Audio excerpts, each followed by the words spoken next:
제15호 태풍 고니가 북상하면서 제주에 호우와 강풍특보가 내려졌습니다. 내일까지 최고 300mm가 넘는 많은 비가 오겠습니다.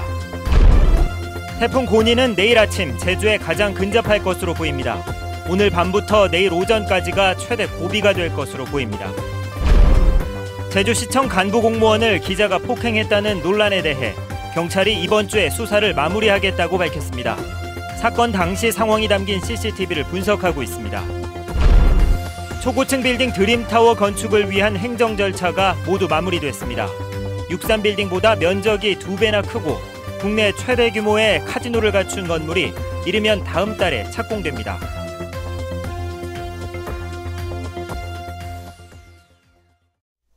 시청자 여러분 안녕하십니까? 뉴스데스크 제주입니다. 제15호 태풍 고니가 북상하면서 제주도가 태풍의 영향권에 접어들고 있습니다. 네, 저녁부터 강한 비바람이 몰아치고 있는데요. 중계차를 연결해서 현재 상황 알아보겠습니다. 현장에 나가 있는 이소연 기자 전해주시죠.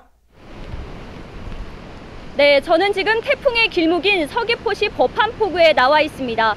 제주는 태풍 고니의 간접적인 영향권에 들면서 비바람이 점차 강해지고 파도도 높게 일고 있습니다.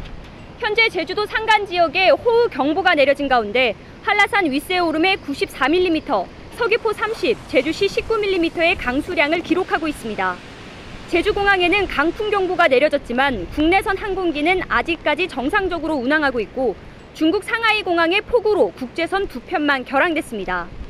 제주도 남쪽 먼바다에 태풍주의보가, 제주 부근 해상에는 풍랑주의보가 내려져 있는데요.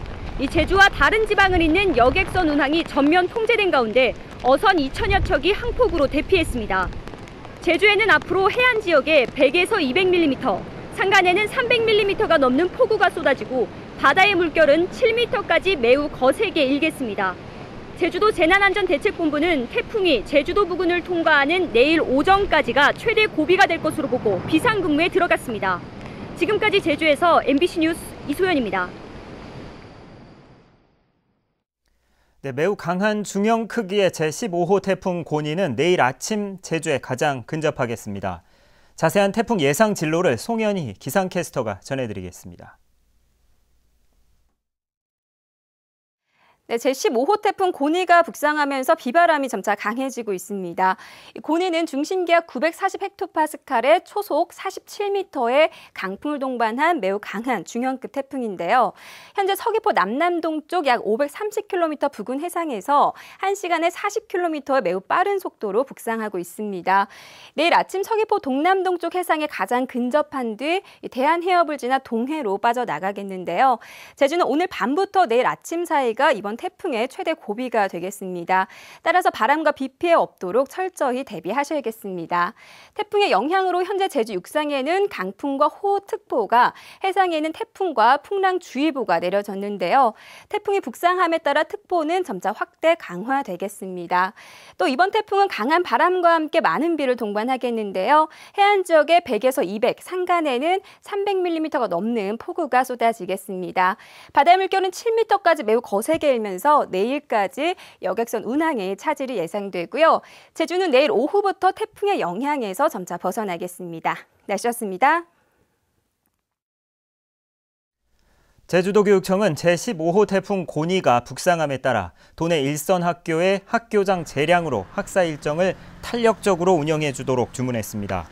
이에 따라 오늘 밤 야간 자율학습을 실시하는 고등학교는 학생들이 일찍 귀가하고 등하교 시간 조정과 수업 시간 단축도 검토하게 됩니다.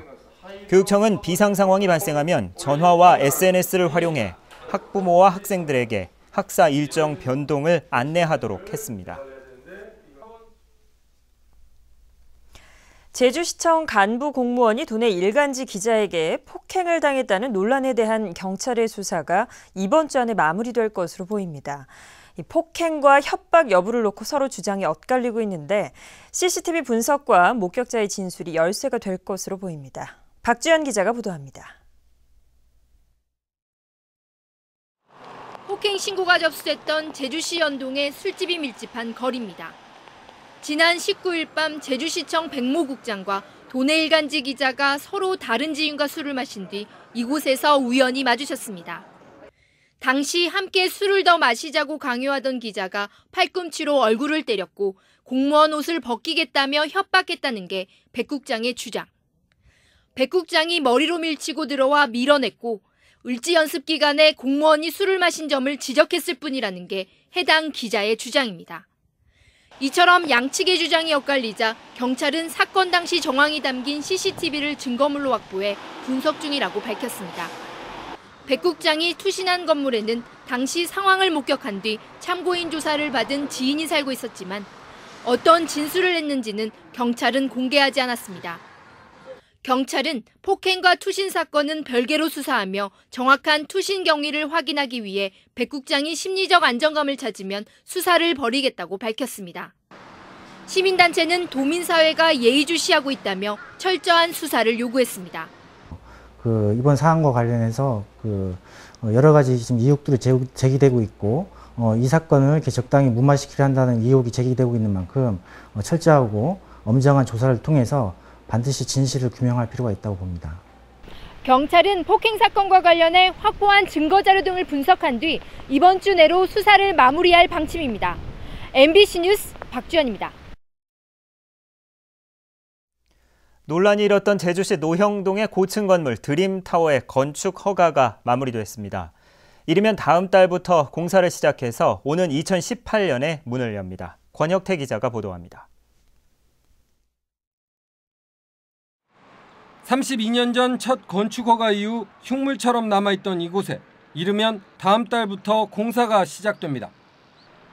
동아투자개발이 제주시에 신청한 건축 허가 변경 신청이 받아들여졌기 때문입니다.